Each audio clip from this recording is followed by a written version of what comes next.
Ini ada sebuah penelitian ya, ada sebuah pakar, saya pernah membaca sebuah buku.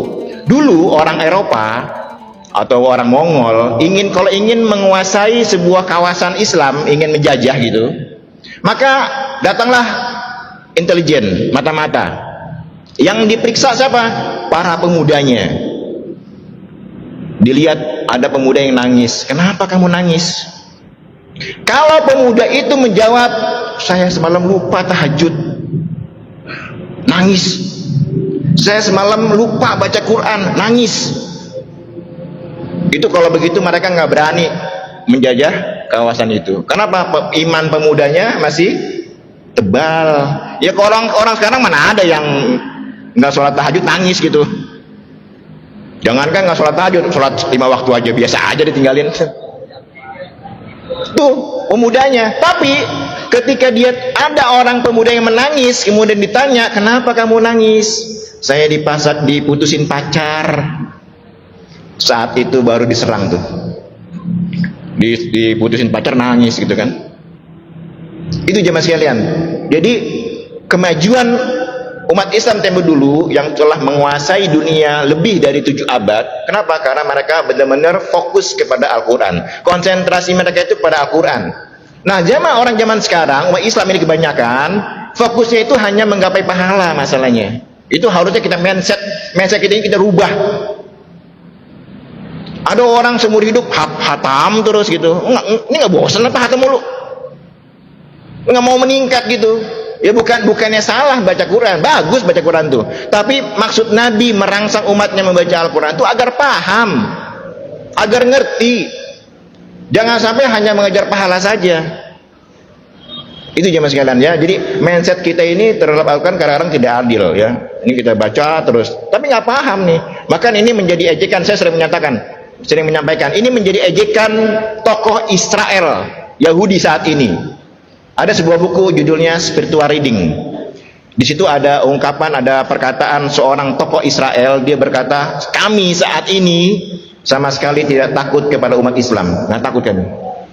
Dulu mereka itu minta tanah itu. Di zaman Turki Utsmani misalnya, mereka itu minta tanah. Sekarang kami bangsa Israel sama sekali tidak takut dengan umat Islam. Wajarlah mereka menindas Palestina, anak kecil, wajarlah. Karena memang mereka nggak takut. Banyak alasannya. Misalnya sholat subuhnya kayak sholat Id. Nggak tahu nih, di Mujahidin sholat subuhnya kayak sholat Id nggak? Kalau mungkin orang Israel kalau datang ke Mujahidin nggak akan takut dia. Orang cuma 2 saf subuhnya. Orang Yahudi itu takut kalau sholat subuhnya itu di masjid udah kayak sholat Id. Itu yang pertama. Ada lagi yang sangat miris adalah kenapa mereka tidak takut pada umat Islam? Karena umat Islam saat ini miskin membaca, jarang membaca, terutama membaca kitab sucinya Al-Quran. Selama umat Islam tidak membaca Al-Quran, mereka tidak akan takut. Kemudian dia melanjutkan, kalaupun saat ini umat Islam banyak yang membaca Al-Quran, banyak yang menghatamkan, banyak yang menghafal, banyak yang melantunkannya dengan suara-suara merdu. Kalau MTQ Pak, waduh merdu banget itu suaranya. Anak-anak SD, 5 SD hafal 30 juz, merdu suaranya. Tapi kata orang Israel, kalaupun umat Islam banyak yang seperti itu, tapi sesungguhnya mereka tidak paham apa yang dibaca, nggak ngerti apa yang dihafal. Bahkan dengan bahasa yang sangat menyakitkan, ini harus saya sampaikan kepada jemaah sekalian agar kita panas aja nih. Umat Islam saat ini kayak burung beo. Hum kalbabgho katanya. Umat Islam saat ini kayak burung beo dalam hal Al-Quran. Kenapa? Karena mereka membaca, melantunkan, tapi nggak ngerti apa yang dibaca, sehingga nggak maju. Nah ini jemaah sekalian, orang non Islam, orang Barat sana, dia tidak baca Quran seperti kita, tapi dia mengambil intisarinya, dipraktekkan, diteliti, maka mereka maju. Sementara kita hanya ngejar pahala aja, tapi nggak paham. Maka wajar kalau umat Islam saling bentrok, dengan tetangga nggak akur, lihat tetangga susah cuek. Kenapa? Karena kita tidak mentadaburi Al-Quran. Ara'aital ladzi yukadzibu biddin. Udah hafal kita dari TK ini, surat ini. Cuman karena kita hanya menghafal, nggak paham, akhirnya tidak kita implementasikan dalam kehidupan sehari-hari. Nah, ini jemaah sekalian, di setengah Ramadan ini mari sama-sama kita evaluasi sejauh mana pemahaman kita terhadap Al-Quran. Bagi bapak ibu yang memang sudah telanjur ingin menghatamkan Al-Quran, silakan gitu. Tapi menurut saya harus pelan-pelan membaca terjemahan Al-Quran. Memahami Al-Quran itu tidak harus dibaca dari alif lam mim sampai dengan qul a'udzu binnas. Enggak seperti itu memahami Al-Quran itu. Membaca terjemahan Al-Quran itu bukalah surat-surat yang kita senang. Ya, diawali dengan juz 30 lah, yang sudah familiar, yang sudah hafal, baca. Amma yatasaalun, apa sih artinya? Sampai qul a'udzu birabbin nas.